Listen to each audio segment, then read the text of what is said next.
আজি মোৰ এয়া তাঁতখন বৈ শেষ হৈছে বাৰু। ভাবিলোঁ এয়া কাটি দিওঁ বুলি। আজি তাতে সোমবাৰ আৰু মঙলবাৰ তাঁত কাটিব নাপায়। এয়া কাটিব লৈছোঁ। বেয়াও লাগে কাটিবলৈ। বিশ্বকৰ্মাক খাৰ কৰি কাটিলোঁ আৰু কাটি হাজিৰা পৰা গামোচা শেষ হ'ল আৰু দেই। লেকিন দেৰি হ'ল আৰু বিহু আগতে ওলাব লাগিছিলে। যিহেতু মোৰ ভণ্টিজনী গম পাই কেঁচুৱা হৈছিলে, ভণ্টিৰ লগত মেডিকেলত অহা যোৱা কৰি থাকোঁতে আলহী উঠতি মানে এনেকৈ থাকোঁতে ব'বলৈকে থাকি যায়। আকৌ গৰমো তাতে। সেয়া ফাইনেলি বৈ মেলি আৰু 10খন লগাইছিলোঁ। এয়া 5খন আছিলে, বিহু পাছত বলোঁ। বিহু আগত 5খন উলিয়ালোঁ। এয়া বৈ মেলি কাটিছোঁ আৰু এয়া উলিয়াইছোঁ। ভাবিলোঁ আপোনালোককো দেখাওঁ বুলি দেই। সেয়া চাওকচোন কেনেকুৱা লাগিছে। কিন্তু ফুলটো উল্টা হৈ আছিলে, চিধাকৈ দেখাব নোৱাৰিলোঁ, যিহেতু মই এনেকৈ ঘূৰাই পিনে উলিয়াই দিছোঁ।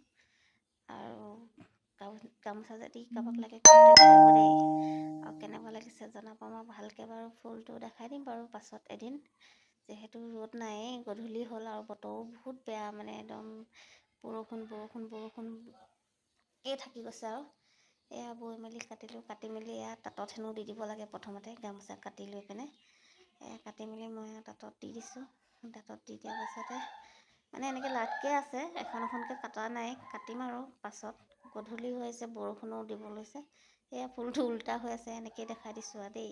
কেনেকুৱা লাগিছে জনাব দেই কমেণ্টত। আজিলৈ বাই।